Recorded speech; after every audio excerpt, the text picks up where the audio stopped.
Magandang araw! For today's video, samahan niyo ako at magluluto ako ng puso ng saging at meron din konting sahog na baboy. Naghihiwa lang din pala ako dyan ng bawang, sibuyas at luya at meron din palang kamatis. At hindi din mawawala itong munggo na talagang magpapasarap at magpapalasa ng aking lulutuin na tinola mamaya. Nahiwa ko na din pala itong puso ng saging at meron din palang konting sitaw. Pero kulang pa talaga kaya kumuha na nga lang din ako dito ng laman ng kamuting kahoy. Sakto meron din palang laman-laman. Kumuha na nga lang din ako ng 2 puno. Yung kapamangkin ko pala dito yung nagbibideo sa akin ay buti nga umuwi nga itong batang ito. Napakarami pa nga dito mga kamuting kahoy ng aking nanay. Sakto ay talagang kailangan na kailangan ko at hindi na talaga ako kailangan pumunta dun sa may palengke. Dito na nga lang sa may bakuran at meron na din akong makukuha. Yan talaga yung take advantage. Pag meron talaga kayong itinanim, meron talaga kayong makukuha at di nyo na talaga kailangan pumunta sa palengke at kailangan bumili at dito ay libre na nga lang, kukuha ka na nga lang. Totoo lang mga kaparyente, first time ko talagang gagawin na maglalagay ako ng kamuting kahoy sa tinola. Pero talagang masasabi kong napakasarap talaga at lalong mapapalasa talaga yung mga niluluto nyong tinola pag yan talaga ay nilagay nyo. Pero hindi naman siguro lahat na pwedeng lagyan. Basta ito sa baboy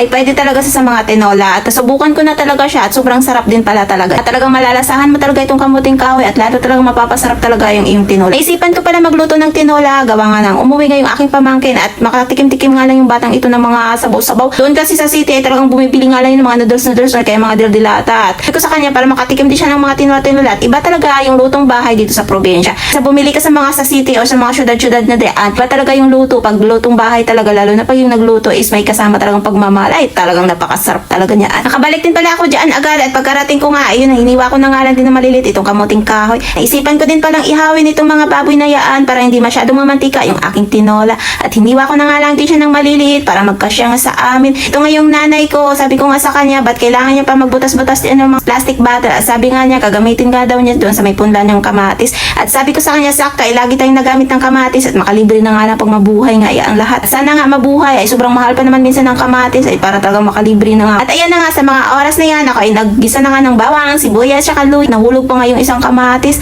At ito yung nanay ko, tumulong na nga din dito sa sitaw ko. Kinuha nga niya yung mga buto-buto dyan sa may balat. At sabi nga niya, medyo matanda nga yung aming sitaw at kailangan niya talaga tanggalin to sa mga yan yung balat. At ito na nga pala yung kanyang nagawa ng mga plastic bottles at binutas-butasan nga. Ay buti nga talaga, naisipan mo yan na ay para makalibre nga tayo ng kamatis kasi kailangan talaga yun sa mga tinola at masarap talaga pag mayroong kamatis yung tinola. At ayan, nagisa na din pala ako dyan ng bawang, sibuyas at luya. At ito na nga, nilagay ko na nga din yung munggo ko at yung baboy ko. At ayan, kunting mikos-mikos na nga lang at nilagay ko na lang din ito sa may kaldero. Kasi pagsabay-sabay nyo nga lang itong mga puso ng saging tsaka yung kamuting kahoy kasi para talaga masabay-sabay nga sila sa pagluluto dyan. At ayan, sa mga oras na yan ay luto na nga din itong aking tinola. Ay talagang amoy pa lang, talagang sigurading mapapa-underize ka talaga. At paano ba yan? Kakain na tayo. Ayun na nga, kumakain na nga din kami yung isa kong pamangkin dyan. Yun na nga lang yung sinubuan ko. Buti nga itong batang ito, walang kaarte-arte ay kumakain kahit. At yan nga lang for today's video at kakain na tayo. Thank you for watching. Thank you po talaga sa inyong lahat. At thank you din pala Lord sa lahat ng mga blessing. Kung wala po talaga kayo at wala din yung guidance mo Lord, ay wala din talaga ako dito. At ayan, nakatulog na nga itong batang ito. At yan muna. Bye-bye!